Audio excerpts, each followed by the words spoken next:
Selamat pagi pemirsa, Anda kembali menyaksikan Breaking News Nusantara TV dan hari ini kita akan kembali menyaksikan sidang lanjutan kasus gagal bayar KSP Indosuria dengan agenda rencana pembahasan perdamaian antara kreditur dengan debitur KSP Indosuria. Seperti kita ketahui, sidang lanjutan sidang ini dengan agenda yang sama sudah 2 kali digelar, yakni pada Kamis 2 Juli 2020 dan juga hari Senin 6 Juli 2020. Pada Kamis 2 Juli 2020, kreditur meminta agar pihak debitur memberikan proposal perdamaian secara lebih rinci dengan transparansi mengenai kondisi keuangan dari KSP Indosuria dan juga memberikan jaminan DP 50%. Sementara pada hari Senin 6 Juli 2020, ini pihak kuasa hukum dari debitur KSP Indosuria meminta perpanjangan waktu untuk mempersiapkan proposal perdamaian. Dan hari ini agenda yang sama akan kembali digelar dengan juga kita akan bersama-sama mendengarkan pendapat ahli yang diajukan oleh pihak kuasa hukum dari kreditur KSP Indosuria. Saat ini sidang sedang berlangsung, kita langsung saja menghubungi reporter Pradef Kumar yang sudah berada di ruang sidang Pengadilan Negeri Jakarta Pusat. Selamat pagi, Pradef.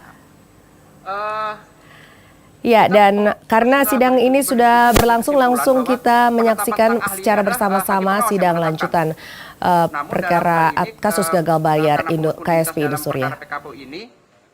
Kita pun memberikan rekomendasi kepada hakim pengawas untuk terkait ahli koperasi yang diajukan oleh Bapak Sukisari SH selaku kuasa hukum kreditor. Menurut pendapat kita tidak memenuhi ketentuan dalam pasal 238. Jadi pengadilan ahli koperasi tersebut ditolak karena bukan ahli yang dimaksud dalam ketentuan pasal 238, yaitu tentang pemeriksaan yang menyusun laporan tentang keadaan mata debitor. Namun demikian itu kan pendapat pengurus, karena sesuai ketentuan balik-balik semuanya adalah ahli pengawas yang berhak menetapkan atau menolak. Tapi kalau dari pengurus kita sudah sepakat setelah berdiskusi bahwa ahli itu tidak memenuhi ketentuan dalam pasal 238. Itu dari pengurus. Nanti itu selanjutnya untuk terkait apakah itu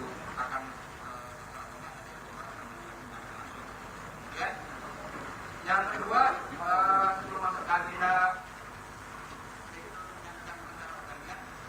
tadi pagi kita pagi-pagi sudah mendapat kabar dari kreditur bahwa ada rencana perdamaian baru mengenai Pak. Dan kemudian masuk di KPK, nanti kita lakukan bagian. Jadi kita pengurus baru mendapat pagi ini juga. Jadi ya, jika nanti ada pertanyaan, ya memang pagi ini juga pengurus dapat langsung kita distribusikan. Pengurus juga baru baca hari ini. Jadi sesuai absen tadi lah sudah, mungkin Bapak sekalian sudah memegang rencana perdamaian yang baru. Nanti silakan disikapi dan pada waktu debitur memaparkan rencana perdamaiannya.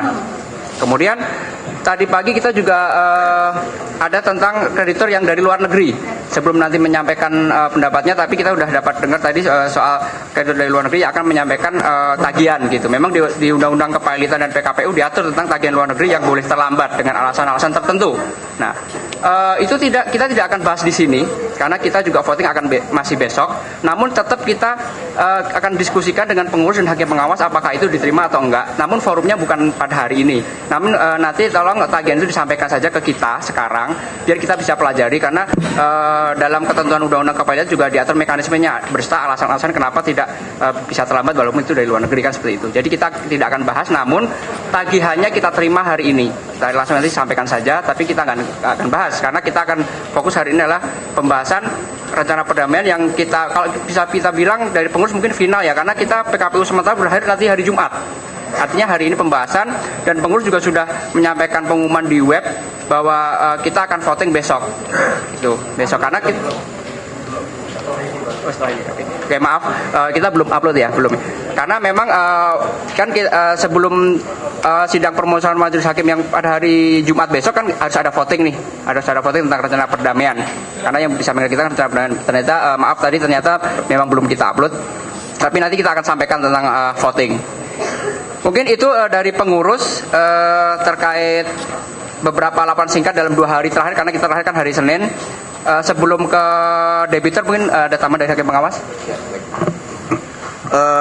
Terima kasih laporan dari tim pengurus. Jadi saya kira untuk menyangkut yang usulan dari kreditor untuk didengar keterangan ahli, saya kira sudah terjawab tadi oleh pengurus. Meskipun karena semua seperti yang saya sampaikan bahwa semua terjadi di proses kepailitan ini, ke PKPU ini semua harus melalui mekanisme yang jelas. Nah, sekiranya mudah-mudahan saja kreditor yang mengajukan untuk didengar keterangan ahli di dalam proses PKPU ini bisa memahami apa yang disampaikan oleh pengurus, karena sikap dari hakim pengawas sendiri setelah mempelajari ketentuan di pasal 238 yang sama-sama kita jadikan rujukan, maka itu kami menganggap bahwa hal itu tidak bersifat mutlak atau wajib untuk didengar keterangannya. Kalaupun misalnya pada akhirnya hakim pengawas berpendapat bahwa layak untuk diangkat satu atau beberapa orang ahli, itu pun mekanismenya ahli yang diangkat itu bukan memberikan keterangan di forum yang seperti ini, tetapi ahli dalam menjalankan tugasnya memberikan laporan kepada hakim pengawas melalui pengurus. Jadi itu yang mekanismenya. Jadi saya kira tidak ada permasalahan mengenai ahli ini karena mekanismenya sudah jelas. Untuk selanjutnya kita masuk di agenda yang intinya, yakni pembahasan proposal perdamaian yang akan diajukan oleh debitur. Namun sebelumnya saya sampaikan bahwa di dalam proses proposal perdamaian ini mungkin terdapat hal-hal baik yang pernyataan-pernyataan atau uraian yang akan disampaikan oleh debitur atau kuasanya, dan begitu pula hal-hal yang disampaikan oleh kreditor beserta kreditor lain ataupun kuasanya yang mungkin dianggap sebagai hal-hal yang privasi atau perlu mendapat perlindungan untuk tidak diekspos ke media. Sementara di dalam pertemuan ini saya lihat ada beberapa teman-teman kita yang saya sendiri belum tahu apakah dari media mana karena laporannya pun tidak disampaikan kepada kami, sehingga menyangkut hal diizinkannya beberapa teman untuk meliput acara ini karena sifatnya perdamaian. Mekanismenya atau penentuannya bukan di hakim pengawas, bukan di pengurus, tetapi kita serahkan kepada debitur dan para kreditor. Untuk itu sebelum kita masuk di acara pembahasan menyangkut teman-teman yang meliput jalannya proses perdamaian ini, saya lemparkan dulu kepada debitur dan kreditor beserta kreditor lain, apakah merasa keberatan atau tidak keberatan proses kita ini diliput oleh media. Untuk ya. Oke. Iya, makanya iya, oke.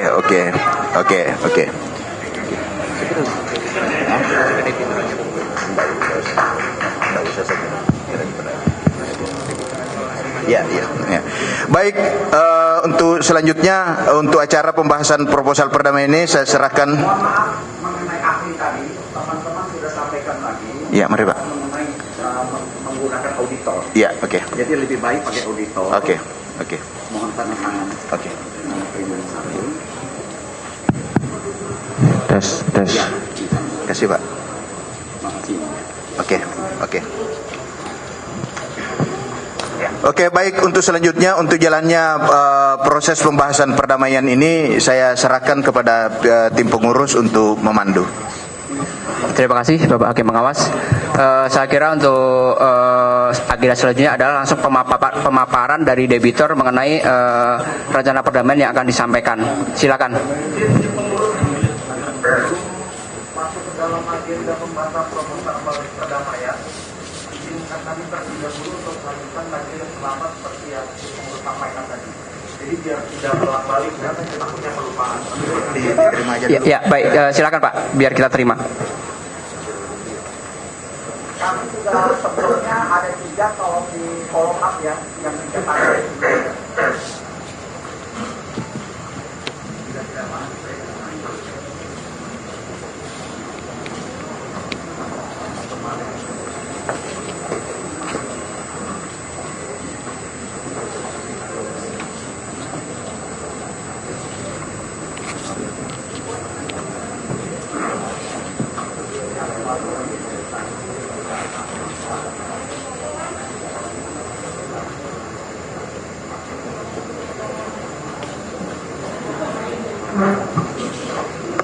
Baik, terima kasih kepada rekan-rekan kreditor. Selanjutnya kami persilahkan dari debitor maupun kuasanya yang akan menyampaikan rencana perdamaian pada hari ini. Silakan. Bismillahirrahmanirrahim. Assalamualaikum warahmatullahi wabarakatuh. Selamat pagi hakim pengawas, panitera, tim pengurus, rekan-rekan kreditor dan juga para kreditor prinsipal yang hadir hari ini. Sebelumnya kami dari pihak debitur melalui kuasa hukum menyampaikan terima kasih kepada para kreditur dan permohonan maaf dikarenakan ada keterlambatan di minggu lalu dalam penyampaian proposal perdamaian. Terlebih dari itu memang kita fokus dan memaksimalkan masukan-masukan selama beberapa hari ke belakang untuk sekiranya membuat suatu proposal perdamaian yang optimal. Jadi berkenan itu kami menyampaikan terima kasih dan permohonan maaf kami seperti itu kepada kreditur dan juga para hakim pengawas dan juga tim pengurus. Selanjutnya untuk mempersingkat waktu, kita sudah memperbaiki proposal perdamaian yang mungkin rekan-rekan kreditur prinsipal maupun kuasa hukum telah menerimanya. Untuk itu kita akan coba ringkas resumenya dengan slide presentasi, bantuan slide presentasi yang kemudian selanjutnya akan disampaikan oleh Ketua Koperasi Ibu Sonia. Waktu dan tempat, Bu. Selamat pagi semua Bapak Ibu sekalian yang hadir di sini. Saya Sonia dari Koperasi Simpan Pinjam mewakili pengurus. Pada saat ini kami akan menyampaikan proposal perdamaian. Sebelum itu saya perkenalkan juga konsultan keuangan untuk koperasi yang kami tunjuk, Bapak Luhut Silalahi, yang akan membantu menjelaskan dari sisi koperasi. Dan saya perkenalkan juga Bapak Rangga Mahisa. Beliau adalah pengelola di Koperasi Simpan Pinjam Indo Surya Cipta yang akan membantu menyampaikan proposal bersama. Hari ini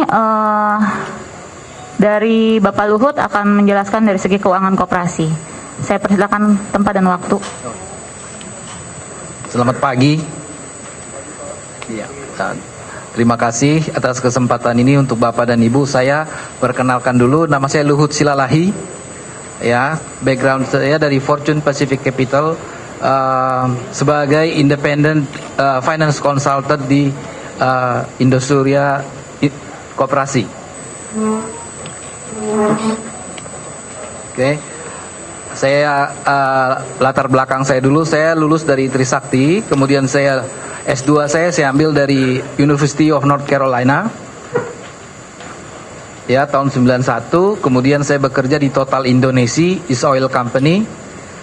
Dari oil company saya bekerja di Deutsche Bank sebagai di corporate banking.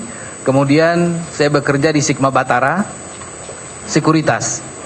Dari Sigma Batara saya kerja di Makindo Sekuritas. Dan kemudian saya mendirikan Fortune Pacific Capital. Saya sangat senang bertemu dengan Bapak Ibu di sini untuk menjelaskan perihal structure finance yang ada akan kita advise dengan Koperasi Indosuria.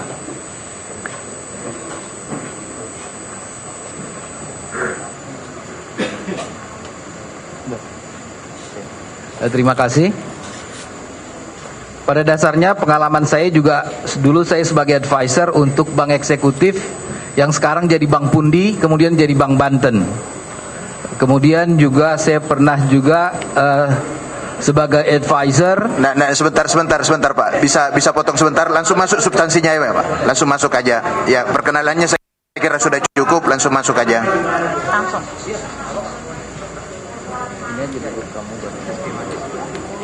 Oh, udah.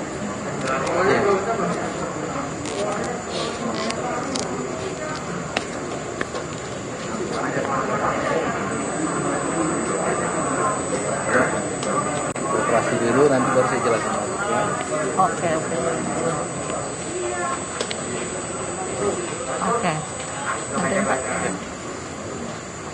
Oke, sekarang saya masuk ke proposal. Pendahuluan, Koperasi Simpan Pinjam Indo Surya Cipta didirikan 27 September 2012 dengan izin Kementerian Koperasi nomor 430 BH Romawi 7.1 garing 1.829 garing titik 31 garing 11 garing 2012. krisis moneter di Indonesia pada tahun 2018 sampai 2019, serta kondisi sistemik non-bank yang menyebabkan kasus gagal bayar di beberapa industri berdampak pada kinerja koperasi. Anggota koperasi dengan portofolio kategori AUM di atas 5 miliar melakukan penarikan dana secara masif atau rush money. Pandemi corona di awal 2020 mengakibatkan koperasi tidak dapat melakukan kewajiban secara maksimal. Proposal restrukturisasi. Skema penyelesaian hutang yang terbaru yang per tanggal 29 Juni 2020 25 juta sampai dengan di bawah 500 juta, September 2020 sampai dengan September 2023, persentase pengembalian per tahun 33.3%. Untuk total AUM 500 juta sampai dengan di bawah 1 miliar. Periode pembayaran Januari 2021 sampai dengan Januari 2025. Bisa agak pelan Bu, bisa agak pelan menyampaikannya supaya kita bisa simak sama-sama, agak-agak pelan. Persentase pengembalian per tahun 25%. Untuk total AUM. Saya kira kita sepakat tadi tidak akan menginterupsi ketika debitor. Untuk total AUM 1 miliar sampai dengan di bawah 2 miliar. Periode pembayarannya Januari 2021 sampai dengan Januari 2025, persentase pengembalian per tahunnya 25%.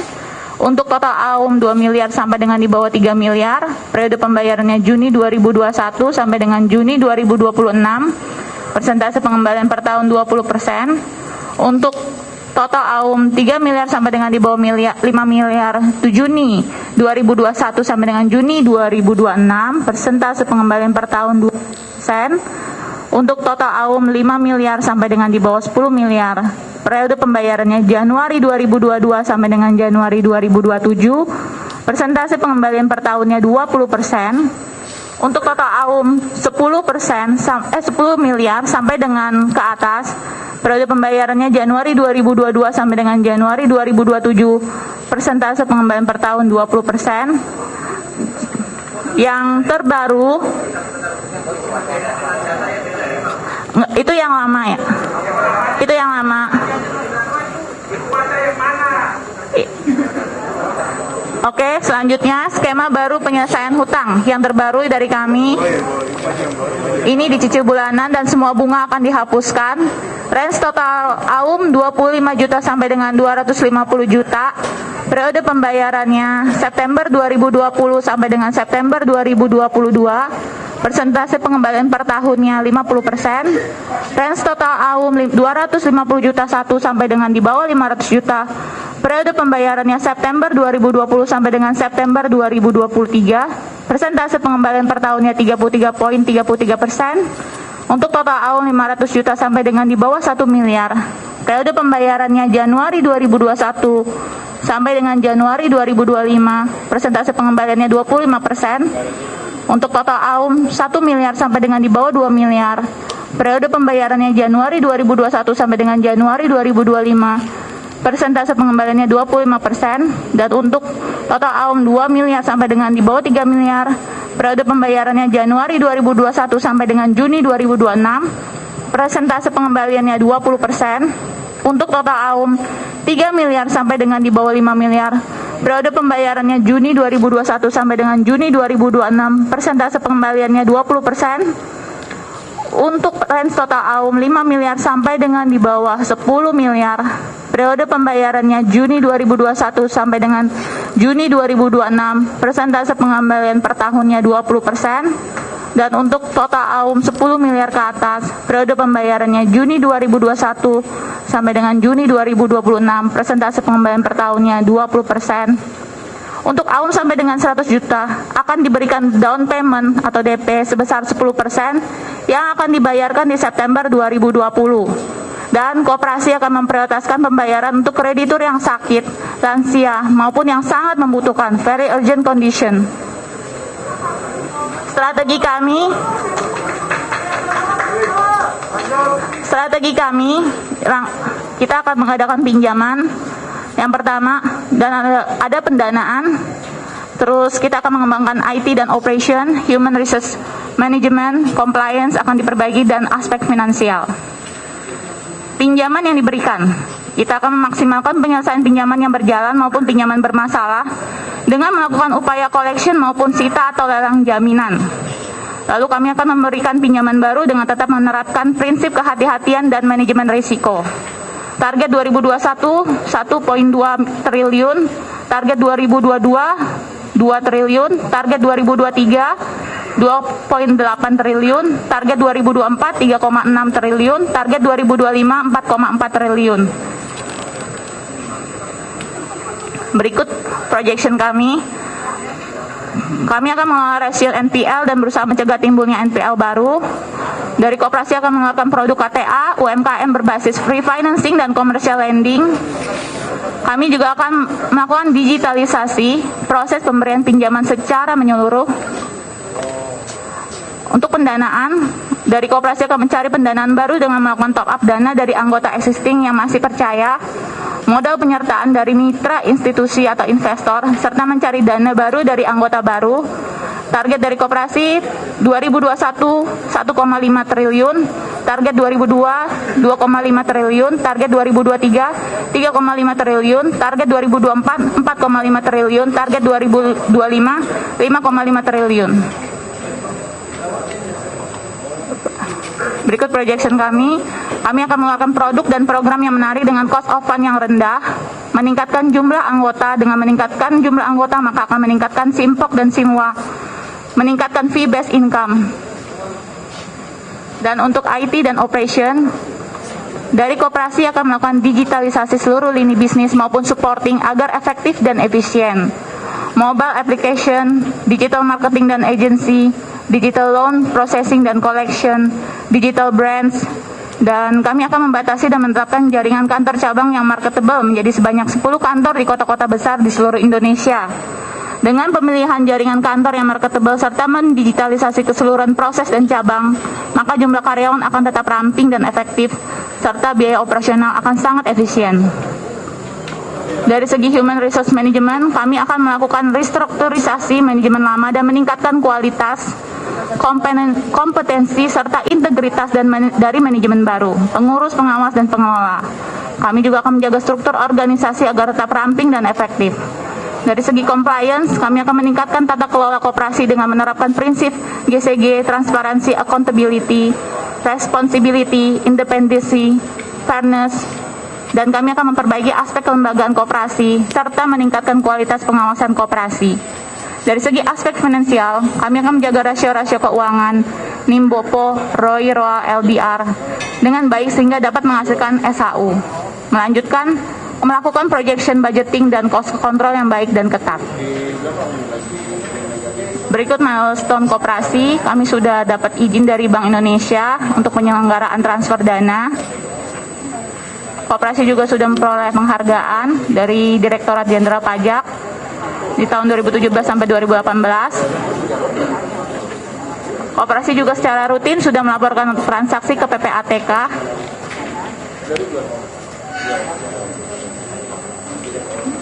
Dan untuk penyelesaian dan jaminan standby untuk koperasi simpan pinjam Indosuria Cipta, jika terjadi gagal bayar, maka koperasi hutang yang jatuh tempo akan diambil alih oleh PT Sun International Capital dengan instrumen surat hutang atau convertible loans. CL dapat dikonversi menjadi saham dalam jangka waktu 3 tahun sejak gagal bayar terjadi dengan harga yang akan disepakati di kemudian hari oleh kedua belah pihak, atau dengan penukaran liquid fixed asset seperti gedung, strata title, ruko, apartemen, villa, kafling, hotel, dan kondotel dengan harga yang akan disepakati di kemudian hari oleh kedua belah pihak. Berikut saya beri kesempatan buat para angga untuk menjelaskan dari segi Sun International Capital. Oke, baik, selamat siang. Oke, baik, selamat pagi semuanya Bapak Ibu. Saya coba jelaskan lagi sekali lagi untuk penyelesaian dan jaminan standby. Jadi jika terjadi gagal bayar atau default pada koperasi, kita akan memberikan corporate guarantee. Corporate guarantee tersebut akan dilakukan oleh PT Sun International Capital. Dengan cara kita akan tukar dengan surat hutang, convertible loans. Convertible loans itu bisa dibagi menjadi 2. Yang pertama dapat dikonversi menjadi saham dalam jangka waktu 3 tahun setelah gagal bayar itu terjadi. Kemudian yang kedua, kami akan melakukan penukaran dengan liquid fixed asset. Dapat berupa gedung, strata title, ruko, apartemen, atau villa. Oke. Kemudian saya jelaskan dikit tentang PT San International Capital. Merupakan holding company untuk property investment dan development. Kedua, merupakan perusahaan properti ARM dari Indosuria Group. Ketiga, 99% pemegang saham dan direktur utamanya adalah Bapak Henry Surya. Keempat, perseroan memiliki aset-aset properti yang tersebar di seluruh Indonesia. Contohnya, termasuk gedung perkantoran, strata title, ruko yang dikelola sendiri dan disewakan. Kelima, perseroan telah mengembangkan proyek pembangunan komersial office, building, dan ruko yang secara resmi sudah dipasarkan dan sudah beroperasi, seperti gedung Indosuria Tower di Serpong. Keenam, PT San International Capital akan melakukan IPO 1 tahun dari sekarang. Kemudian saya berikan contoh untuk proyek yang sedang dikembangkan oleh PT San. Di Bogor, PT San mempunyai tanah komersial dengan luas sekitar 3,5 hektar. Produk yang akan dikembangkan di situ adalah apartemen. Tahun mulainya dari 2021, komplitnya dalam 2 tahun. Kami perkirakan projected cash flow-nya sekitar 2,8 triliun. Kemudian yang kedua, kami juga akan mengembangkan proyek di Surya Green City Sentul dengan luas tanah sekitar 600 hektar. Produknya apartemen, villa, perumahan, dan shop houses. Kita starting date-nya dari 2021 dan akan diselesaikan dalam waktu 8 tahun. Net projected cash flow-nya sekitar 30 triliun. Ini contoh-contoh foto dari Surya Green City yang akan kita kembangkan. Oke, terus kami yang San International Capital juga akan mengembangkan proyek di Serpong, Tangerang. Produknya apartemen, starting date-nya 2022, komplit dalam waktu 2 tahun. Net projected cash flow-nya sekitar 3,5 triliun. Fundingnya dengan cara joint investment. Kemudian di Bali akan dikembangkan villa dan kondotel, starting date-nya 2022, komplitnya dalam waktu 2 tahun, projected cash flow-nya sekitar 2,45 triliun. Kemudian di Cengkareng dengan luas sekitar kurang lebih 5 hektar, produknya kawasan pergudangan, akan dimulai tahun 2023, komplit dalam waktu 2 tahun, projected cash flow-nya sekitar 1,4 triliun, fundingnya dengan joint investment. Kemudian di Surabaya, kami juga PT San International Capital akan melakukan produk apartemen, starting date-nya 2023, completion-nya dalam waktu 2 tahun, cash flow-nya 1,4 triliun. Oke. Dan untuk penutupnya mungkin dari Pak Luhut bisa. Halo, terima kasih. Halo, udah.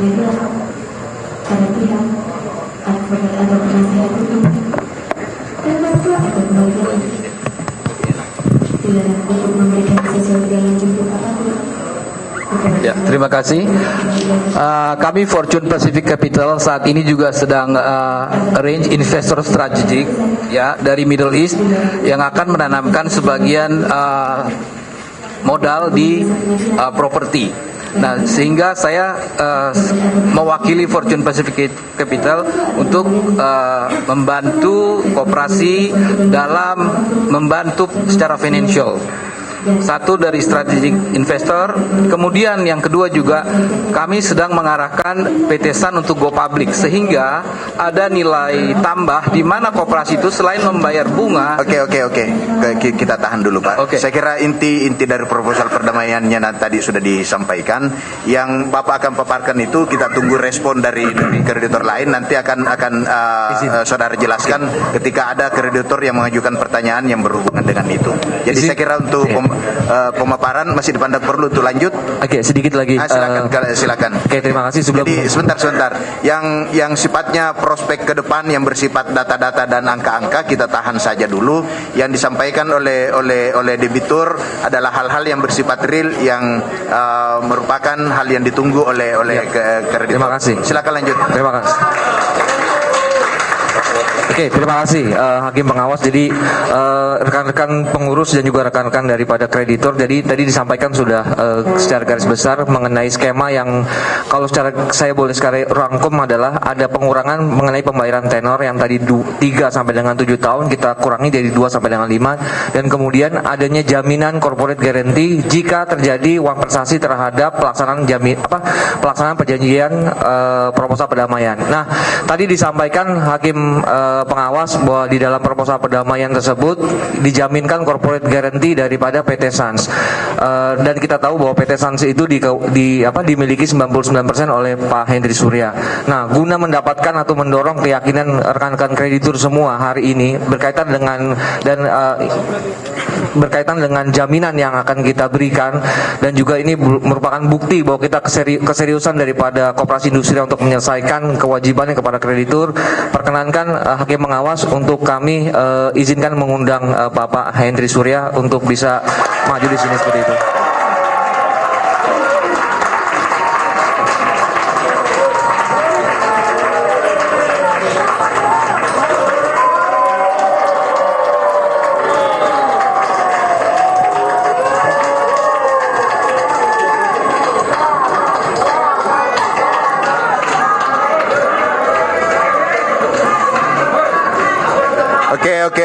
Oke, tenang. Tidak bosan-bosannya saya mengingatkan kepada saudara-saudara kreditor atau kreditor lain, ya. Semakin tidak prosedural kita, maka tujuan kita akan semakin jauh, ya. Oke. Saya persilakan untuk kembali kepada kuasa debitur untuk melanjutkan. Silakan. Terima kasih Hakim Pengawas. Jadi rekan-rekan kreditur, kami sangat bersungguh-sungguh untuk menyelesaikan kewajiban kami. Kita memaksimalkan waktu 5 hari kreditur untuk coba mencari jalan keluar supaya proposal ini dapat diterima oleh seluruh pihak. Sebelum kami buka tanya jawab, mungkin kami mohon perkenankan waktu untuk 1 sampai dengan 5 menit untuk ada sepatah 2 patah kata yang akan disampaikan oleh Pak Henry Surya dan juga oleh kuasa hukum dari Pak Junifer Girsang langsung gitu. Terima kasih. Terima kasih Bapak Hakim Pengawas, terima kasih juga kepada pengurus dan yang kami sayangi seluruh kreditur yang hadir pada saat ini. Sesuai dengan apa yang kami sampaikan, bahwa pendiri maupun pengurus punya etiket baik untuk menyelesaikan kewajiban-kewajiban para kreditur. Konferensi pers kami sudah sampaikan dan surat menyurat juga sudah kami sampaikan. Hari ini saya sudah berkomitmen dan meminta kepada Henry Surya sebagai guarantor corporate menjelaskan Sun International juga ikut bertanggung jawab untuk meneruskan apa yang menjadi tanggung jawab dari KSP Indosuria.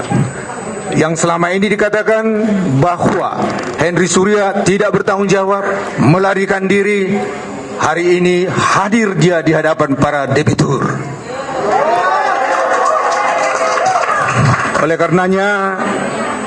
karenanya beliau kita sudah minta apa yang menjadi tanggung jawabnya, dan hari ini beliau kita dengar apa yang menjadi komitmennya. Untuk itu waktu kami persilakan dan mohon kepada Hakim Pengawas mengizinkan dan kepada pengurus mengizinkan beliau menyampaikan apa yang menjadi keluhan, gangguan hatinya. Terima kasih. Lanjut, silakan, dipersilakan kepada. Selamat pagi. Mohon maaf nih, saya agak belum biasa di pengadilan. Jadi kalau saya salah ngomong, mohon maaf ya. Selamat pagi semua, salam sejahtera untuk kita. Pak Hakim Pengawas, Bapak Ibu pengurus PKPU, KSP Indosuria, Bapak Ibu debitur, serta para kuasa hukum, serta Bapak Ibu kreditur, Koperasi KSP Indosuria dan kuasa hukumnya. Pertama-tama saya bersyukur kepada Tuhan Yang Maha Esa karena kita masih diberi kesehatan dan kekuatan. Seperti yang telah saya sampaikan dalam press conference yang waktu lalu, saya sebagai pendiri sekaligus mantan pengurus KSP Indosuria Cipta, saya bersedia membantu penyelesaian atas tagihan Bapak Ibu kreditur sekalian. Oleh karena itu, sebagai bentuk etikat baik dan moral obligasi, saya hadir di ruang rapat kreditur pada hari ini. Ya, sebagai pendiri sekaligus mantan pengurus, dari hati yang paling dalam, saya mau minta maaf dulu nih pada Bapak Ibu atas terjadi musibah yang kami alami sekarang.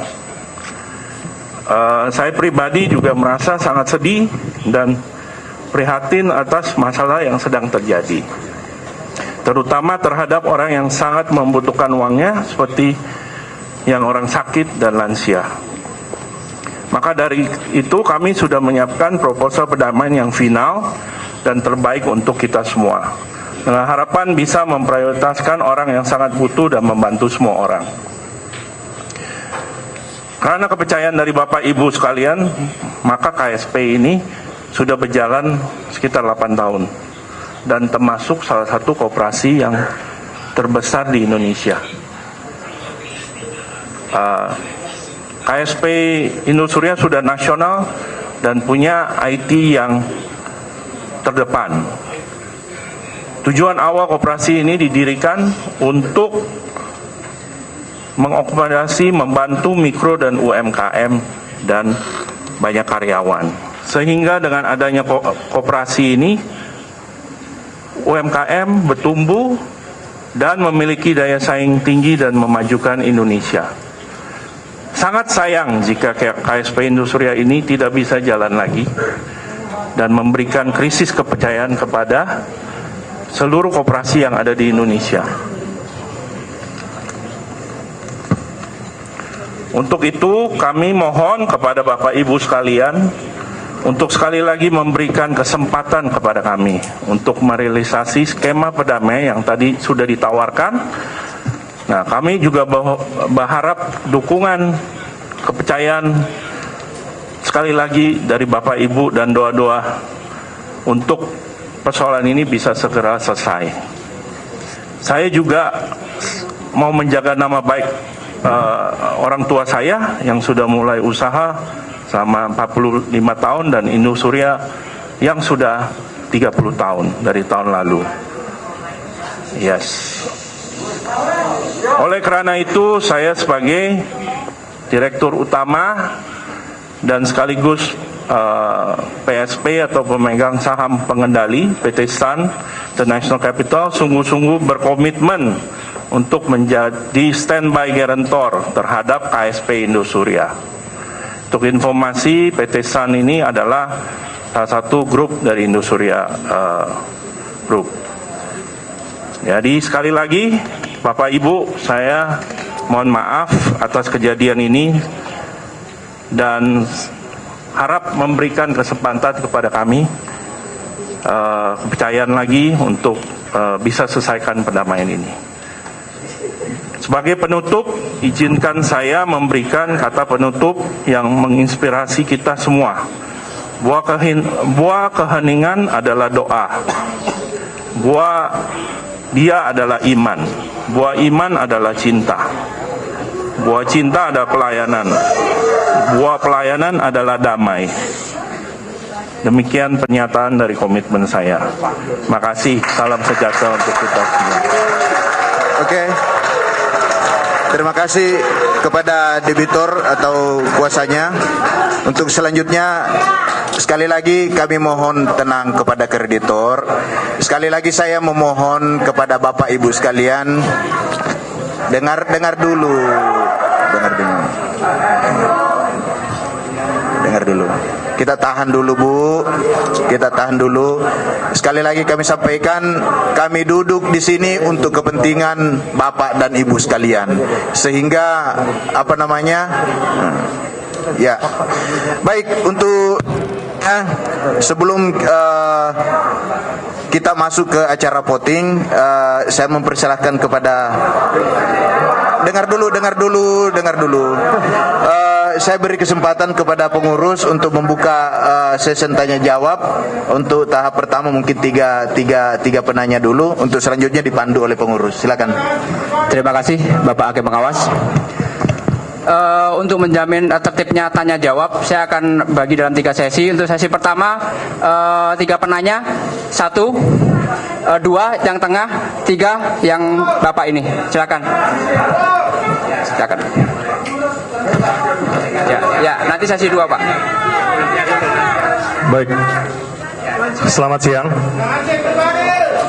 Pertama-tama saya mengucapkan terima kasih atas kehadiran Bapak Henry Surya di tengah-tengah kita. Ini menunjukkan keseriusan beliau untuk menyelesaikan ini. Tapi satu sisi kami menghargai adanya masuk corporate guarantor dari SAN, dan itu 99% sahamnya dimiliki oleh Bapak Henry Surya. Tapi tidak cukup sampai di situ. Mumpung Bapak Henry Surya ada di sini bersama-sama dengan kita, saya meminta kesediaan Bapak Henry Surya sebagai personal garantor. Ditambahkan lagi personal garantor di dalam perdamaian ini agar menjamin seluruh kewajiban dari KSP Indosurya. Saya rasa sekian. Ya, terima kasih. Maaf, sebentar. Yang kedua, Bapak yang di tengah. Mohon maaf, sebentar. Sedikit penambahan dari yang disampaikan oleh rekan kami.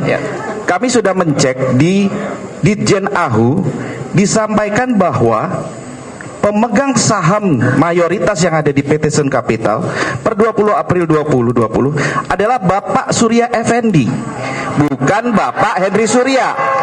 Itu yang pertama. Yang kedua, direktur utama yang ada di sana itu disampaikan adalah Bapak Markus Susanto. Saya tidak tahu apakah ada akta perubahan lanjutan atau baru, tetapi yang kami dapatkan di Ditjen AHU adalah demikian. Mengingat ini proposal juga baru kami dapatkan hari ini. Itu yang pertama. Dan yang kedua, saya mohon maaf kepada tim pengurus, mohon diberikan edukasi juga kepada kami para kreditor. Tadi pengurus sampaikan di awal bahwa besok adalah voting rencana perdamaian. Ingat, konsep PKPU itu adalah 270 hari. Para pihak di sini tidak ada yang mau pilot, tidak. Tetapi kami menginginkan suatu proposal yang baik. Itu satu. Jadi oleh karenanya, apabila masih banyak koreksi-koreksi yang ada di sini, mohon kepada debitor ataupun kebijakan dari hakim pengawas untuk melakukan proses penundaan. Jangan dipaksakan rapat permusyawaratan tanggal 10. Terima kasih. Terima kasih. Lanjut yang tadi yang tengah dulu, silakan. Ya. Ini dulu Mas sudah urus. Silakan.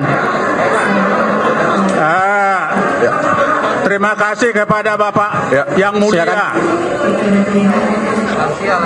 Terima kasih buat kesempatannya. Ini ada sesi 2 tadi sudah dari sudut sini, tengah dan sana. Silakan Bapak yang tengah dulu. Nanti kita ada sesi 2, Pak. Nanti ada sesi 2. Silakan. Tadi kalau dengar pemaparannya itu sebatas standby corporate guarantor. Terlepas dari informasi dari barusan disampaikan mengenai pemegang saham yang ada di Ditjen AHU dan juga permintaan Pak Henry sebagai corporate guarantor, pertanyaan kami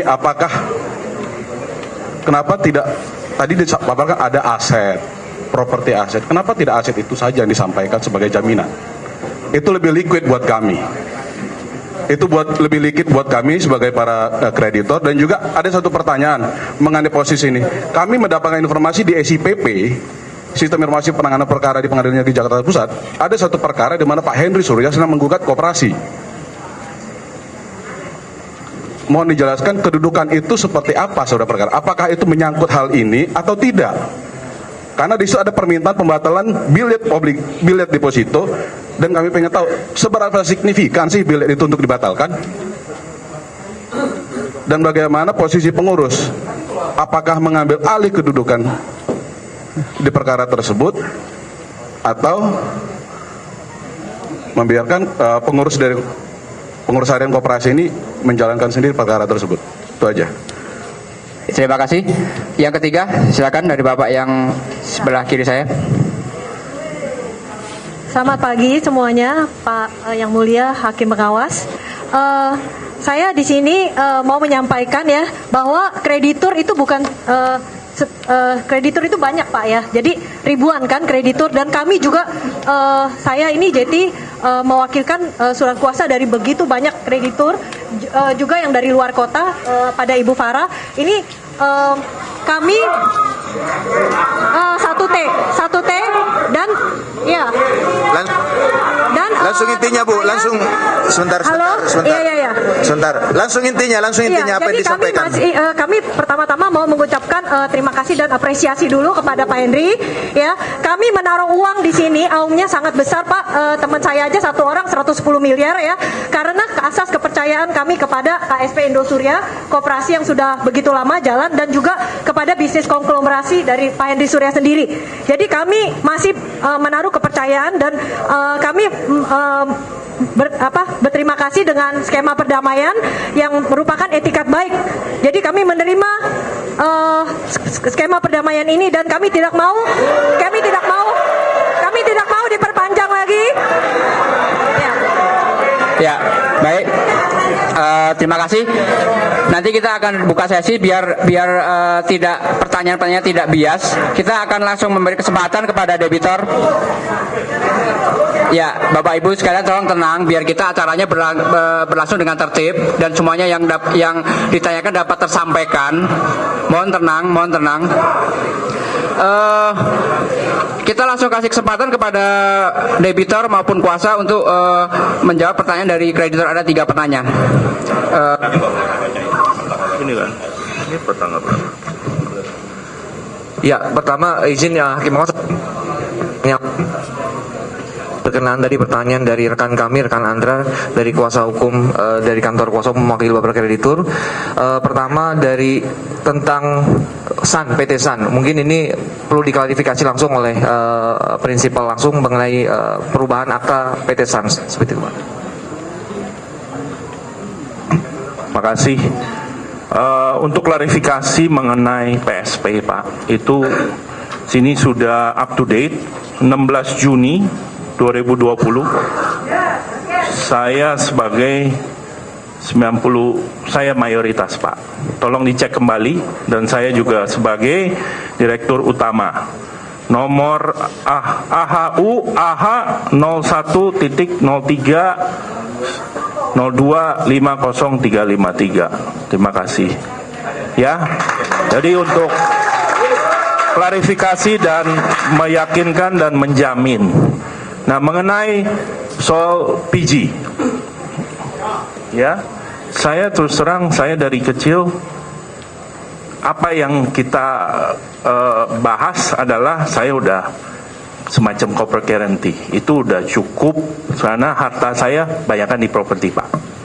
Jadi semua saya udah berikan. Ya.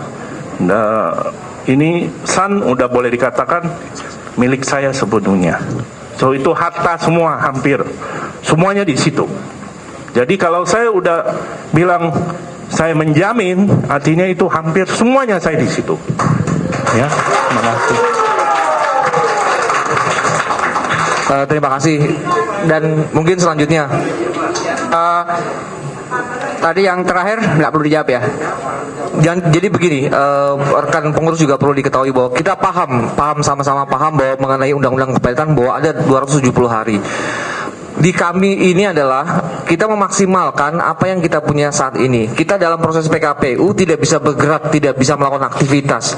Mau diperpanjang berapapun kita tidak bisa melakukan aktivitas. Makanya itu dia, kita mohon izin kepada pengurus.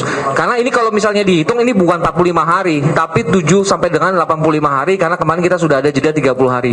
Proses itu yang membuat kita kelelahan mencari way out bagaimana caranya untuk menyelesaikan permasalahan ini. Sehingga dengan ini kami ingin segera membayarkan kepada para kreditur.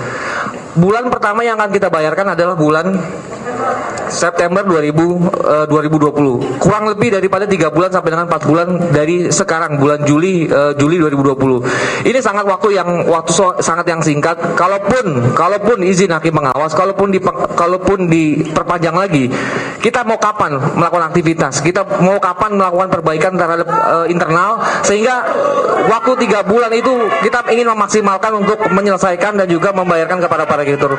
Jadi itu yang mungkin disampaikan. Kami paham sekali. Terima kasih. Ya, tolong.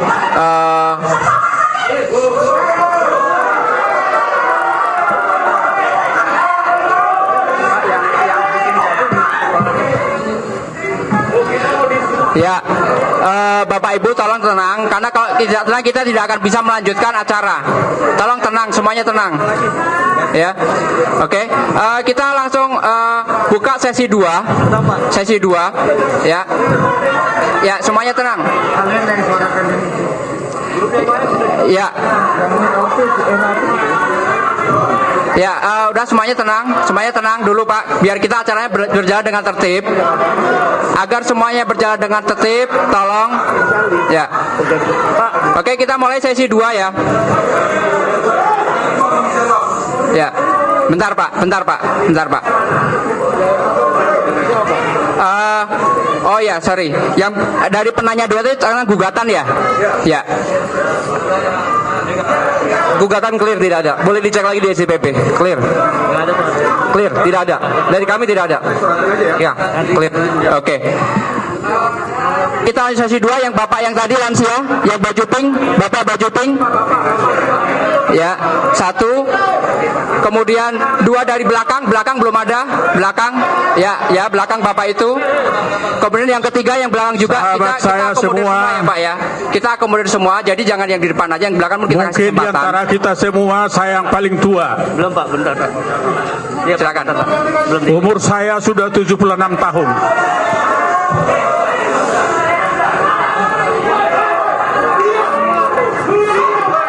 Kepada kreditor agar diharap tenang. Saya mohon kepada kreditor supaya pertemuan kita ini lancar. Pak, diam dulu Bapak Ibu. Semua. Ini untuk kepentingan Bapak Ibu. Ini untuk demi kepentingan Bapak Ibu.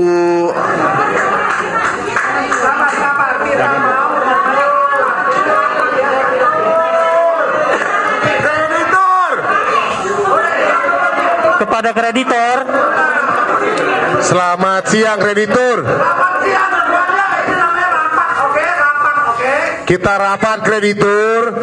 Kita para kreditur di sini semua mengharapkan hasil yang sama. Nggak akan ada way out-nya kalau kita teriak-teriak malah berantem di antara kreditur. Toh sebenarnya pun mau fight, besok fightnya pada saat voting. Hari ini kita dengarkan semuanya satu persatu proposalnya. Ya, pemirsa, itulah tadi baru saja kita ikuti jalannya sidang lanjutan rencana pembahasan proposal perdamaian antara kreditur dan debitur KSP Indosuria. Dan untuk membahas hal ini lebih jauh, sudah bersama saya ada Direktur Research Center on Economic Direktur Core Indonesia atau Center of Reform on Economics Indonesia, Bapak Peter Abdullah. Selamat pagi Pak Peter. Selamat pagi Mbak Tasya. Iya, kita sudah ikuti bersama ya tadi jalannya sidang lanjutan ini. Bagaimana tanggapannya Pak? Ya, prihatin ya. Iya. Ya, kita prihatin karena kasus ini terus berulang. Ya, kasus Indosuria ini kan bukan yang pertama. Iya, sudah kalau kita cukup lihat sering kita ya. mengalami kasus-kasus ya, di mana menggunakan bentuk koperasi simpan pinjam yang memakan korban ya, yang dananya tidak bisa dikembalikan. Ya. Apa yang menyebabkan banyaknya kasus-kasus seperti ini, Pak? Ya karena, dan ini terlihat di sini ya. Tadi kita lihat bagaimana proses berjalannya pengadilan ya, penyelesaian sengketa itu. Saya melihat kita semakin jauh meninggalkan koperasi. Ya. Namanya koperasi simpan pinjam Indosuria, tapi sama sekali tidak menunjukkan jiwa koperasi. Ya. Kita semakin kehilangan jiwa koperasinya. Masyarakat kita semakin tidak paham dengan koperasi, sehingga sangat wajar kalau kemudian koperasi dimanfaatkan oleh oknum-oknum ya.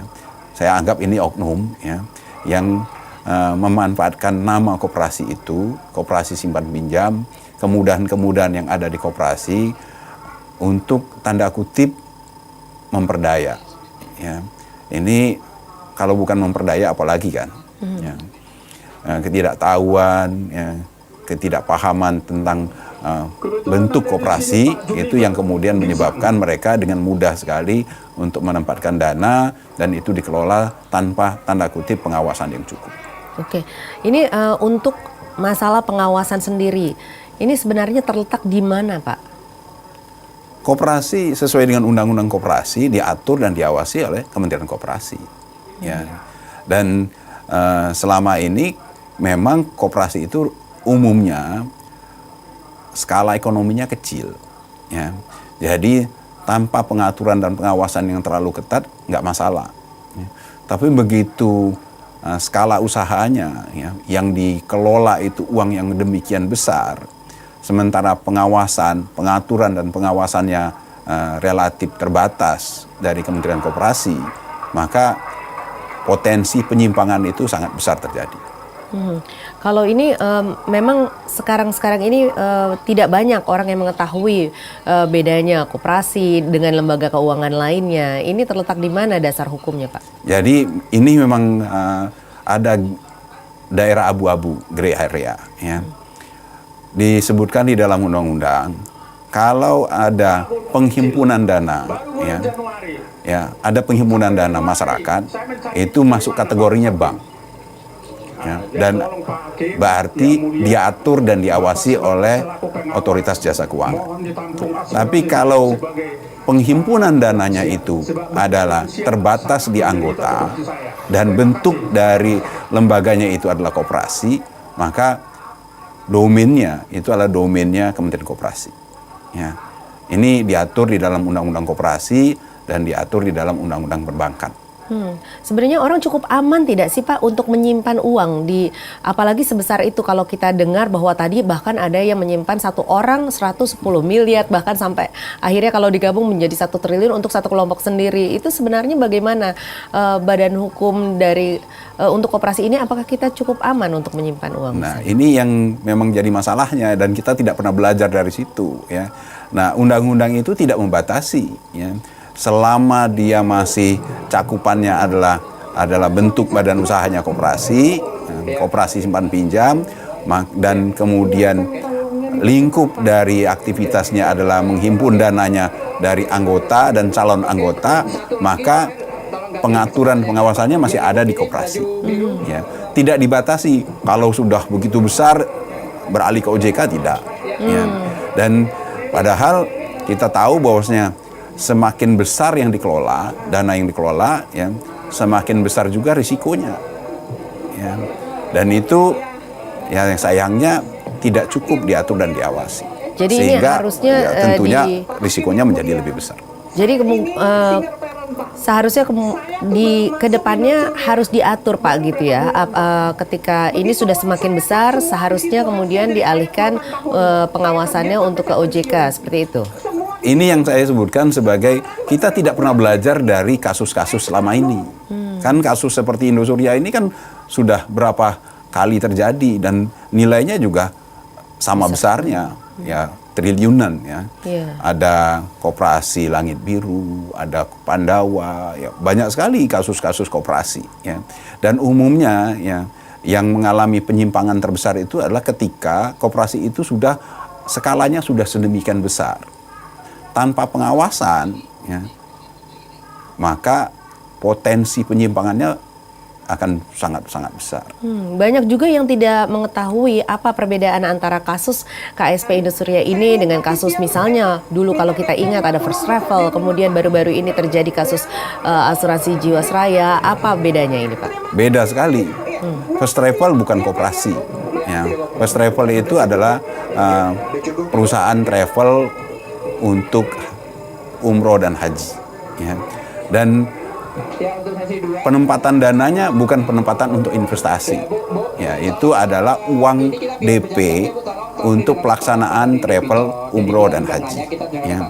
Ya memang itu kemudian dikelola oleh First Travel, ya. tapi peruntukannya adalah uang muka. Ya.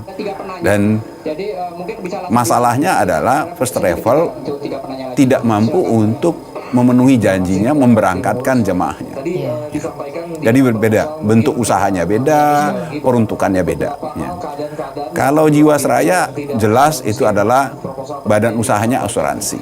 Ya. Penempatan dananya adalah sebagian untuk asuransi, ada juga tujuannya untuk investasi. Ya.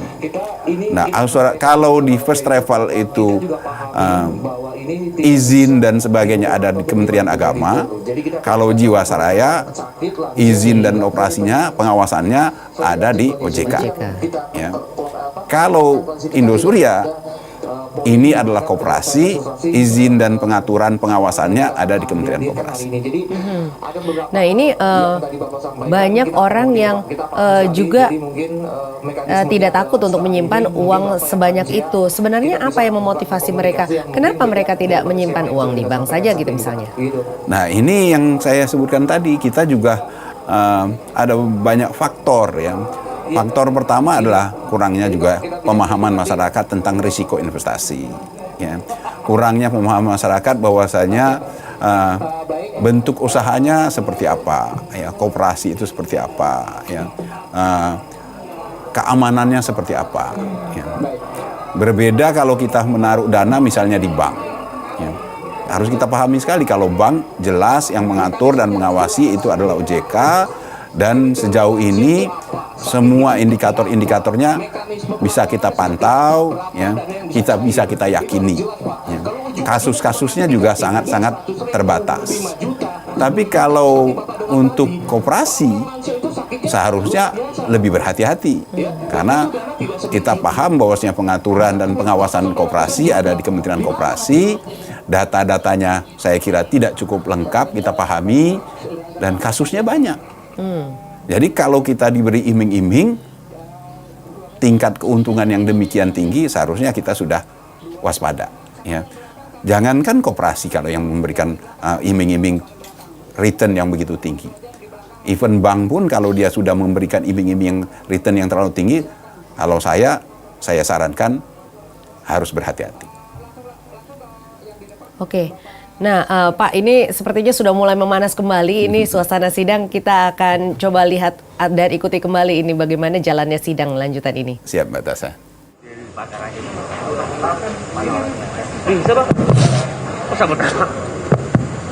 Selamat siang semuanya. Selamat siang. Terima kasih Bapak Hakim Pengawas, Bapak Pengurus, Pak Henry Surya, dan para kuasa hukum yang hadir di sini. Kita ini belum makan nih Bang, belum bayar lawyer fee nih, masih lapar. Jadi kita sangat mengapresiasi sekali kehadiran Bapak Henry Surya di sini. Mudah-mudahan ini menjadi klimaks untuk besok kita voting ya apapun hasilnya. Yang saya mau pertegas Pak di proposal Bapak ini, di sini ada jaminan dan si Sun International Capital. Kalau di proposal nggak disebutkan ini corporate guarantee Pak, tapi di penjelasan Bapak menjadi garantor. Kalau di sini mengambil alih Pak, kalau kita corporate guarantee, nanti habis kita homologasi, kita tanda tangan Pak, atau dia bagian dari di perjanjian perdamaian Pak. Ini kan diambil alih dengan cara konversi atau aset settlement. Nah, kita mohon kepastian kalau memang corporate guarantee Sun ini jadi garantor, bahasanya disebut garantor aja Pak, supaya clear perjanjiannya nanti apa Pak kita Pak. Dan kalau menurut saya lebih bagus menjadi corporate guarantee dibandingkan dikasih alternatif convertible loan, apalagi 3 tahun atau aset settlement Pak. Mungkin itu usul aja Pak. Terima kasih Pak. Terima kasih. Yang kedua, tadi yang belakang Pak, paling belakang tadi nggak ada lagi. Ya itu yang maaf saya berdiri. Oh udah. Mau menyampaikan pagi Pak.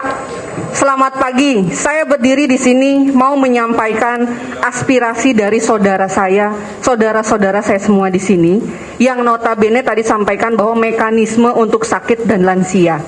Itu mekanisme seperti apa? Bagaimana? Saya bertanya, sampai kemarin pun yang meninggal tidak ada pembayaran. Kalian hanya berbicara tadi bilang mekanisme, realnya seperti apa? Gitu loh. Oke, pembahasan, tetapi mekanismenya diperjelas tidak seperti ini, gitu loh. Karena satu, orang yang sudah di liang kubur mau bagaimana, Pak? Dia di sini menabung untuk kehidupannya, gitu loh. Oh baik Bu, tadi udah mirip pertanyaan yang Bapak Baju Sekarang Pink ya. mekanismenya diperjelas aja, karena kontak-kontak juga nggak bisa, Pak. Ya. Apa kita harus mengemis dan mengetuk juga kan nggak bisa, Pak. Ya, oke.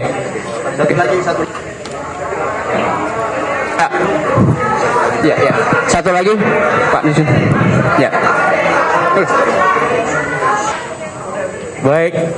Baik, selamat siang semuanya. Shalom Pak Henry. Kami dari LBH Battle Indonesia, mungkin saudara kenal, dan kita tahu bagaimana kondisi yang ada terjadi hari ini. Terima kasih Pak Junifer Girsang atas segala daya upaya meyakinkan Pak Henry Surya untuk datang kemari. Kami beri aplaus hormat buat Bapak. Yang berikutnya, kami tertarik pada halaman terakhir, jaminan dan kejadian uang prestasi. Mungkin kami kasih masukan saja, alangkah lebih baik yang disebut dengan penukaran liquid fixed asset, yang item-item yang di list itu baiknya Sun International Capital menyebutkan semuanya dalam bentuk dokumen otentik, list di dalam perdamaian nanti yang akan ditandatangani, supaya kita clear and clean. Demikian kalau dalam kepastian hukum. Kemudian saya rasa mengenai garantor tadi, karena ini Sun International Company, kita berharap Sun International Company bisa mengeluarkan seperti bentuk surat berharga nantinya yang bisa menjamin para kreditur apabila terjadi wan prestasi dari si penanggung sendiri. Karena di 1832 KUH Perdata dan juga di pasal berapa di 37 2004 tentang penanggung, saya rasa mungkin tim kuasa hukum mungkin harus mempelajarinya, dan baiknya ini harus detail ya. Liquid fixed asset itu jangan hanya disebut, baiknya secara otentik dibuat list. Ini masukan saja dari kami. Oke, terima kasih. Terima kasih. Mungkin langsung dijawab oleh kuasa hukum. Sudah di sini, Pak.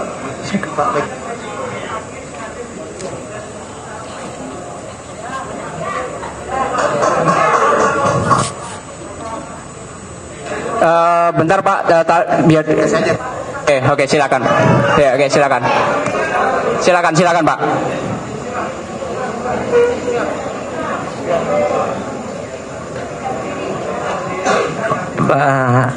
Pak Henry, selamat siang, terima kasih.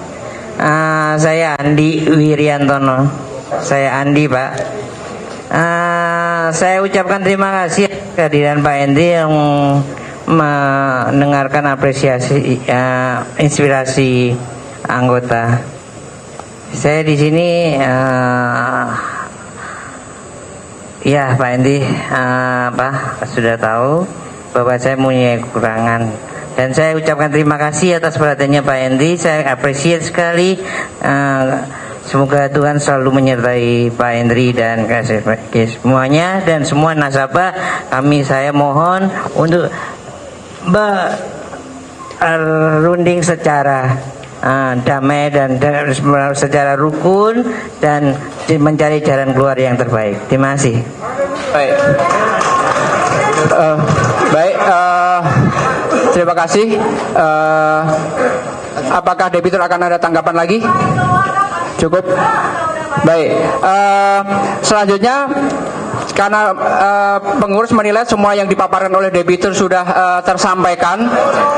Kemudian, bentar. Ya. Ya. Izin pengurus, karena pengurus sendiri yang menyampaikan bahwa besok akan ada voting. Tolong jangan akan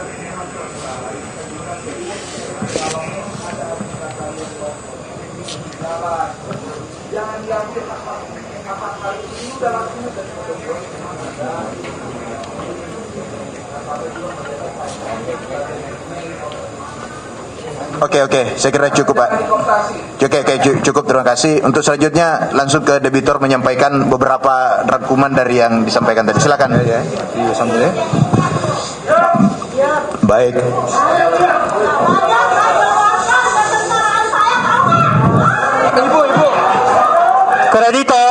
Kreditor, mohon agar tertib. Kreditor, mohon agar tertib sehingga ini rapat ini dapat berjalan dengan baik. Lanjut Pak, silakan dari debitur atau kuasanya, silakan. Baik, terima kasih para debitur dan para hadirin. Kami mengapresiasi apa yang menjadi usulan yang sudah disampaikan. Ya, usulan-usulan itu kami catat. Ya, nanti kami akan pertimbangkan lebih lanjut. Tetapi saya dengan Pak Henry sudah sampai larut malam tadi malam membahas apa yang menjadi proposal hari ini. Kesanggupan yang ada inilah komitmen beliau. Kalau dipaksakan yang tidak bisa dilakukan nanti menjadi masalah kemudian. Nah, oleh karenanya mengenai disabilitas yang kemudian lansia, nanti Pak Henry akan menyampaikan apa yang menjadi tanggung jawab batinnya untuk mereka itu. Nanti kita dengar langsung dari Pak Henry, dan tadi malam disampaikan kepada saya itu yang menjadi gangguan batinnya. Sekali lagi, usulan-usulan yang sudah disampaikan para debitur kami tampung.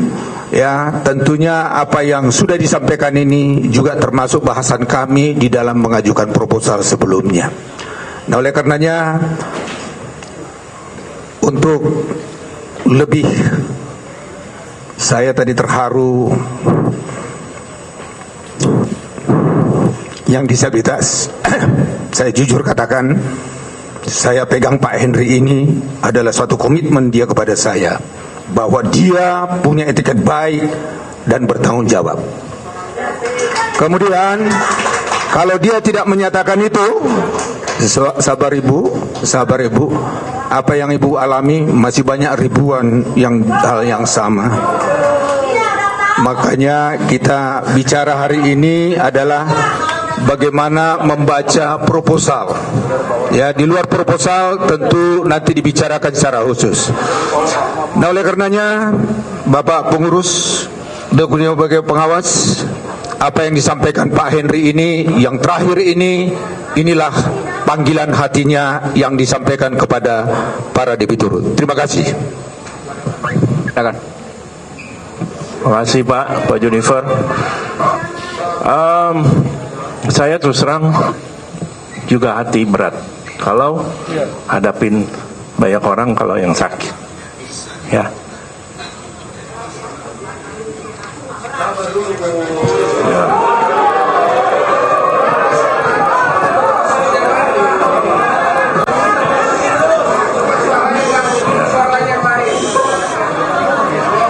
Jadi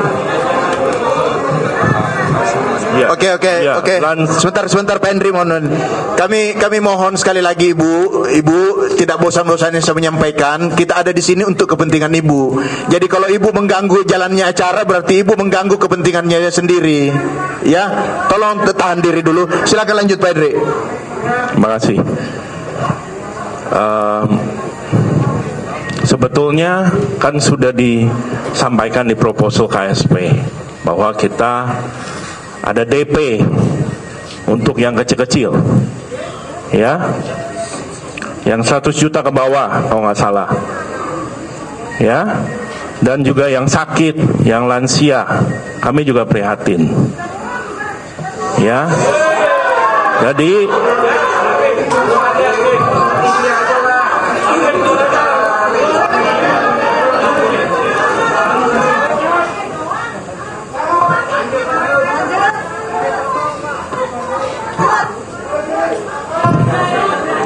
usul saya, Bapak Ibu, KSP akan membukakan posko untuk tampung yang lansia, yang sakit, yang prioritas.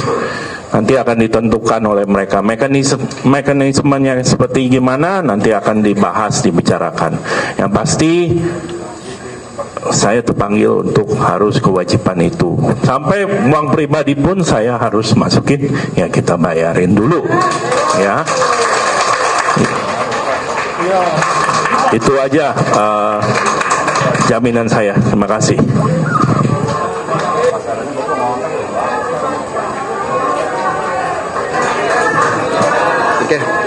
Oke, baik, terima kasih kepada semuanya.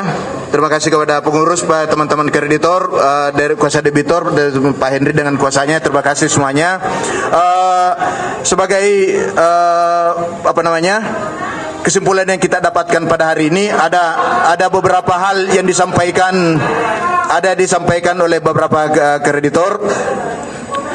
Ditampung aja. Mudah-mudahan besok sebelum kita voting ada hal-hal yang berupa pembaharuan yang akan disampaikan oleh debitor dan para kreditor. Saya kira demikian pada hari ini, dan untuk selanjutnya kita lanjutkan besok di acara voting. Terima kasih kepada semuanya. Assalamualaikum warahmatullahi wabarakatuh. Pak Hakim, laporan keuangan 2019, Pak. Wah, kacau.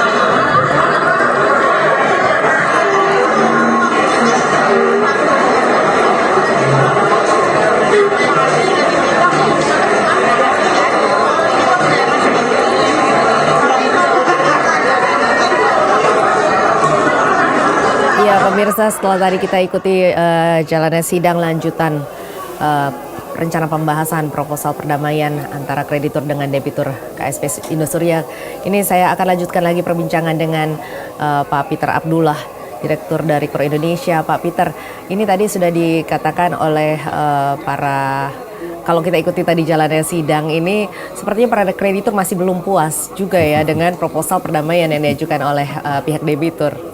Iya, saya bisa membayangkan ya, tidak mungkin mereka bisa puas ya.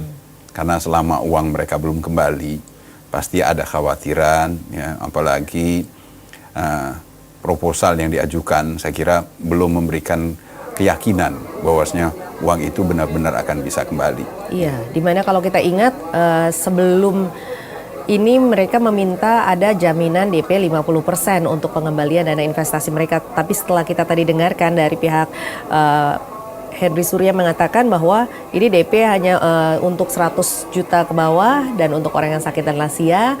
Kemudian juga hanya memberikan tenornya saja begitu ya, tetapi besarannya berapa dan kemudian jaminannya berapa juga tidak diberikan. Tidak cukup rinci. Jadi saya bisa membayangkan kalau yang pegang uang, yang pemilik uang, pemilik dana, terutama yang sangat besar. Tadi kalau yang sangat besar kan range pengembaliannya juga sangat panjang. Ya. Ada yang mulai dari tahun 22, ya, yang semakin besar justru semakin panjang. Yang semakin kecil yang agak pendek, yang mulai dari bulan September tahun ini sampai September tahun depan. Itu yang di kisaran 100 juta. Tapi begitu dia 1 M ke atas, itu range-nya, waktu pengembaliannya menjadi lebih panjang. Dan yang menjadi pertanyaan utama adalah sejauh mana rencana proposal ini itu nanti akan bisa dieksekusi. Ya. Keyakinan itu yang saya kira yang dibutuhkan oleh para kreditur atau para pemegang dana. Iya, tadi ada juga kreditur yang menyatakan lebih baik diberi corporate guarantee daripada capital loan atau asset settlement. Ini bagaimana, Pak? Ya, ini bergantung kepada masing-masing ya.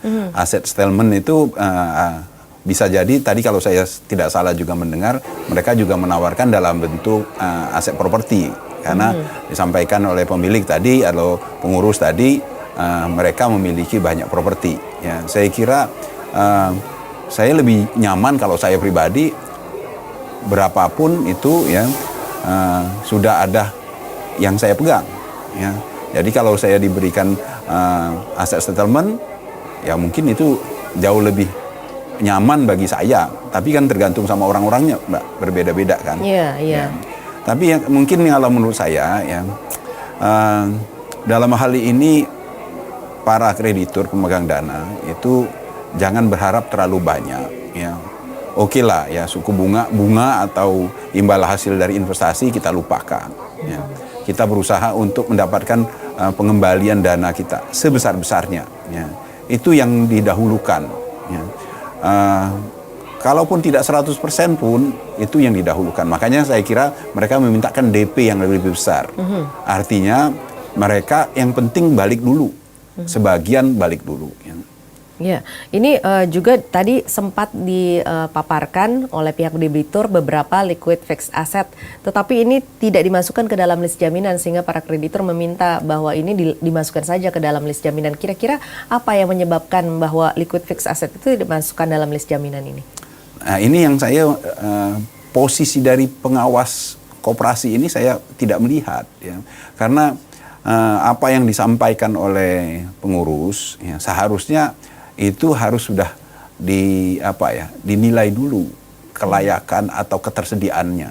Ya, kalau memang dinyatakan mereka akan memberikan janji mengembalikan itu sudah di backup dengan ketersediaan dananya atau tidak.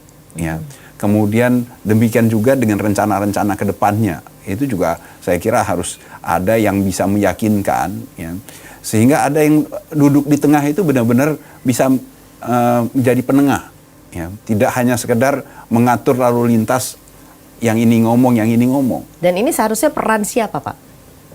Ya, saya sih mengharapkan perannya ya yang mengatur dan mengawasi koperasi.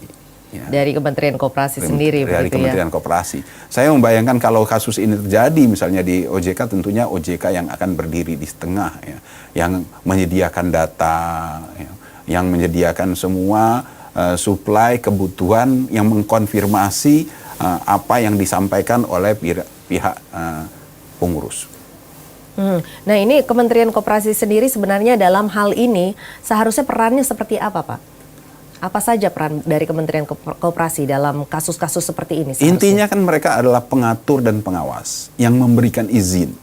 Jadi memberikan izin, mengatur dan mengawasi. Berarti mereka yang sebenarnya yang seharusnya sangat-sangat paham atas kondisi koperasi. Dalam hal ini Koperasi Indosuria. Sehingga menjadi penengah apa yang disampaikan oleh pengurus, apa yang dijanjikan oleh pengurus, mereka sangat firm, sangat tahu. Sehingga ikut meyakinkan kepada pihak kreditur, pihak nasabah atau anggota. Ya. Sebenarnya kalau koperasi nyebutnya bukan kreditur tapi anggota. Ya, jadi kepada semua anggota, ini ada pengurus, ada anggota, ya, dan sekali lagi ini saya jadi sedih sekali karena benar-benar kita meninggalkan pemahaman terhadap koperasi. Dalam koperasi itu pengurus dan anggota itu sama. Yang sebagian ini yang kemudian mendapatkan amanah untuk mengurus. Ya. Iya, mungkin perlu dijelaskan kepada masyarakat apa saja sebenarnya hak-hak dari anggota untuk koperasi ini. Sama, ya. Jadi dalam konsep koperasi itu tidak ada pemilik. Pemilik kita sama-sama. Ya, keputusan kita ambil sama-sama. Ya. Jadi di dalam konsep koperasi itu adalah one man, one vote. Ya. Kamu Mbak Tasa misalkan naruh di Indosuria 1 triliun, saya naruh 100.000, itu posisi saya dengan Mbak Tasya sama. Ya, dan itulah benar-benar yang membedakan antara koperasi dengan PT. Kalau PT, Mbak Tasya punya uang 1 triliun, taruh di PT sebagai kepemilikan saham, berarti dan saya 100.000, Mbak Tasya jauh sekali dengan saya hak suaranya. Saya hampir boleh dikatakan tidak punya hak suara. Tapi kalau dalam koperasi sama. Nah, dalam posisi yang sama inilah semua pengelolaan koperasi itu dilakukan. Ya, pengurus hanya melaksanakan apa yang sudah kita sepakati. Jadi benar-benar posisi dari anggota itu besar sekali. Nah di sini ya kalau kita sudah lihat di drama ini disebut kreditur itu berbeda sekali. Ya. Padahal dalam konsep koperasi anggota. Ya. Berarti keputusan itu keputusan kita sama-sama. Ini apa artinya kalau misalnya ini disebut sebagai kreditur bukan anggota? Ya, ada perbedaannya, Pak? Kalau kreditur itu pihak yang meminjamkan kan, yang punya dana saya meminjamkan. Dan kalau di bank disebut nasabah. Dan saya tahu di Indosuria juga disebut nasabah kan. Dan kalau dia sudah dalam posisi seperti itu sebenarnya dia sudah melaksanakan operasi dari kegiatan usahanya itu sudah mendekati operasi dari bank. Dan seharusnya izinnya itu adalah izin perbankan. Dan kalau dia izin perbankan, maka yang mengatur dan mengawasi adalah OJK. Kalau dia melanggar, ya, melaksanakan kegiatan perbankan tanpa izin, itu dia melanggar hukum. Bahkan ada juga yang anggota yang mengatakan bahwa mereka tidak pernah sama sekali diajak untuk melakukan rapat anggota, begitu Pak. Ini memang inilah yang selalu saya kritik karena loophole-nya ada di sana, ya. Karena di dalam undang-undang koperasi itu disebutkan boleh selama dia menjadi calon anggota. Nah, calon anggota inilah yang saya sebenarnya sangat tidak setuju, ya. Seharusnya baru boleh mereka itu diperlakukan, mendapatkan atau diminta untuk menempatkan dana kalau dia sudah jadi anggota. Ya. Ini untuk KSP Indosuria sendiri memiliki kurang lebih kalau saya tidak salah ada 8.000 anggota begitu ya. Sementara yang mendaftarkan untuk PKPU ini ada 5.600-an. Nah, ini semuanya memiliki hak suara yang sama. Ya. Kemudian bagaimana mengakomodir suara-suara tersebut sekian banyaknya itu? Nah, itu mekanisme ya. Dalam mekanisme rapat, di setiap rapat itu selalu di awal itu selalu disebutkan. Kalau di PT kan ada RUPS ya. Di RUPS itu di awal itu udah disebutkan dulu, ditanya dulu, dikonfirmasi dulu yang hadir memenuhi quorum apa tidak ya. Yang hadir itu sudah mewakili yang pemegang hak suara enggak, bukan. Jadi misalkan ini dianggap sebagai rapat anggota dari koperasi, maka harus benar-benar diyakinkan bahwasanya yang hadir itu adalah yang mewakili, adalah mereka yang punya hak suara atau yang mewakili dengan surat kuasa mewakili semua mereka yang memiliki hak suara. Sebenarnya untuk kita menyimpan uang di KSP atau koperasi simpan pinjam seperti ini, apa saja sih risiko-risiko yang perlu kita ketahui, Pak? Ya, pertama harus kita pahami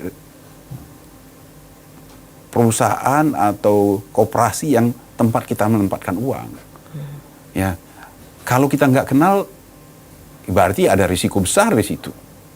Harus paham dulu, harus kenal dulu. Benar-benar kita kenal sedalam-dalamnya. Ya, track recordnya, ya, personal-personalnya itu kita harus paham benar. Ya.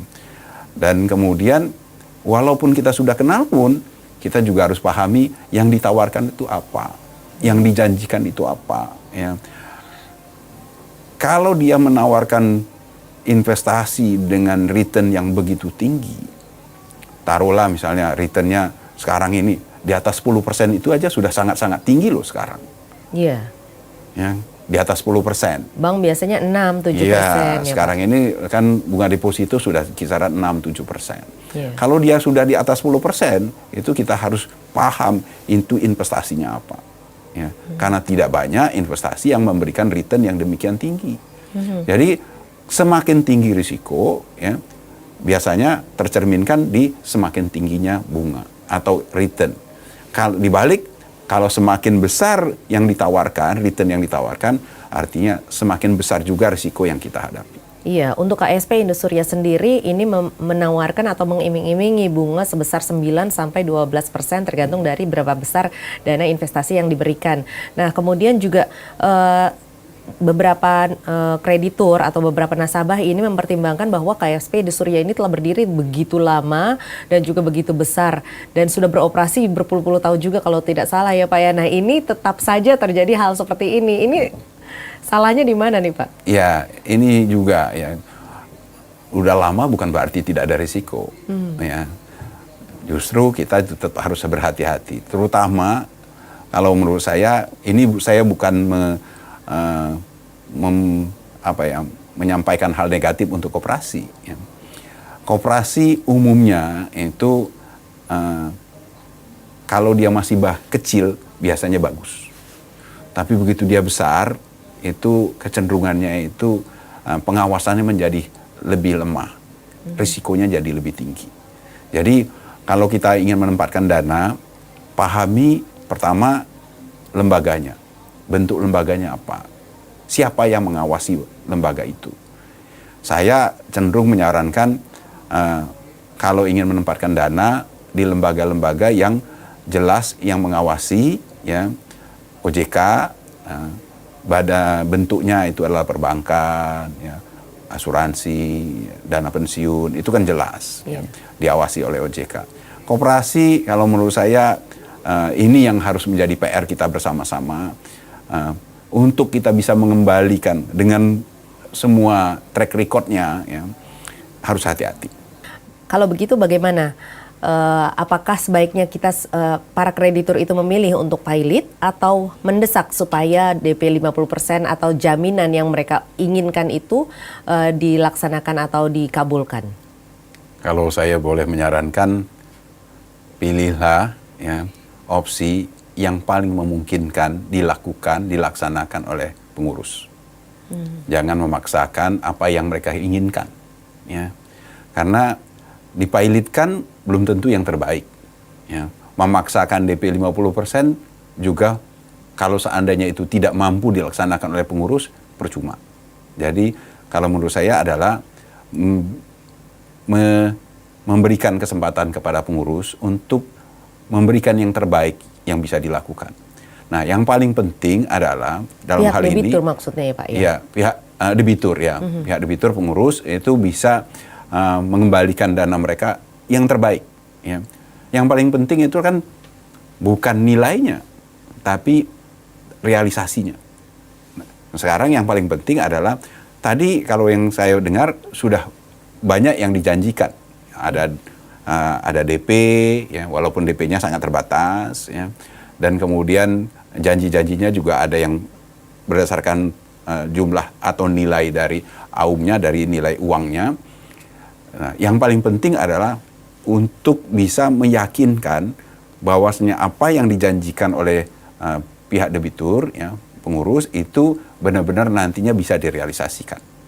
Kan daripada kita menuntut sesuatu janji yang kemudian nantinya tidak juga direalisasikan. Percuma, nah, ini tetapi yang menjadi perdebatan sejak kemarin adalah para kreditur tidak percaya bahwa kemampuan dari debitur hanya sekian, nah, begitu, dalam dan hal inilah meminta kondisi keuangan mereka dibuat secara transparan. Bagaimana supaya mereka bisa mengetahui kondisi keuangan dari pihak debitur? Inilah yang sebenarnya yang kita harapkan, peran dari pengawas, pengawas dari koperasi, ya.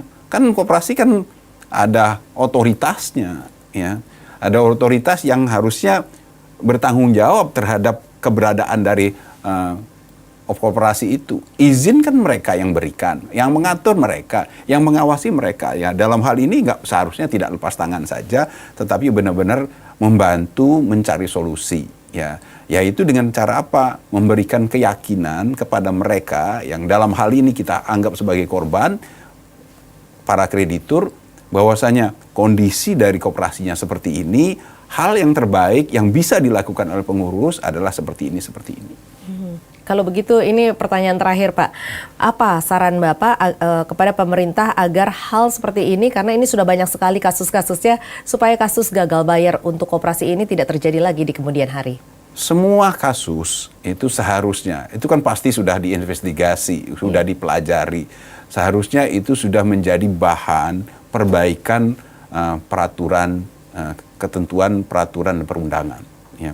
Mana yang menjadi terbaik, menghindari agar supaya kasus-kasus ini tidak terjadi. Ini yang menurut saya tidak pernah muncul ya dari kasus yang 10 tahun, 5 tahun yang lalu. Apa sebenarnya lesson learn-nya? Apa yang kemudian sudah diperbaiki di dalam bentuk peraturan dan perundangannya, sehingga benar-benar kita bisa mencegah, memitigasi semua risiko, mencegah agar supaya kasus itu tidak terulang kembali. Jadi, selama tidak ada perubahan peraturan perundangan, tidak ada perbaikan dari sisi otoritas yang mengatur dan mengawasi, hal ini bisa terjadi lagi. Jadi harus ada perubahan peraturan perundangan dan juga perbaikan dari evaluasi kasus-kasus sebelumnya ya Pak ya. Baiklah kalau begitu, terima kasih banyak Pak Sama-sama, Peter telah bergabung bersama kami, dan pemirsa, sampai di sini Breaking News Nusantara TV. Saya Tasya Felder dan tim yang bertugas undur diri. Terima kasih, sampai jumpa.